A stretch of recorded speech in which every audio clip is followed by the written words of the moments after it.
বিনোদনের নামে, নাটক সিনেমার নামে আমাদের দেশে অনেক অবৈধ বিষয়কে স্বাভাবিক করে ফেলা হয়েছে। আজ থেকে 15-20 বছর আগেও কোনো একটা পুরুষ কোনো একটা নারী বিবাহ বহির্ভূত সম্পর্ক করাকে অত্যন্ত দোষণীয় মনে করা হতো শহরে, গ্রামে, সর্বত্র।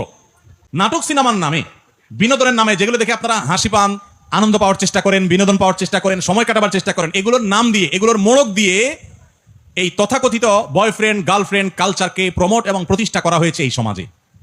এখন আর কারো বয়ফ্রেন্ড আছে, কারো গার্লফ্রেন্ড আছে, এটা বলতে এখন আর মুখেও বাধে না, অর্থাৎ লাজ লজ্জা শরমটাও উঠে শেষ হয়ে গেছে।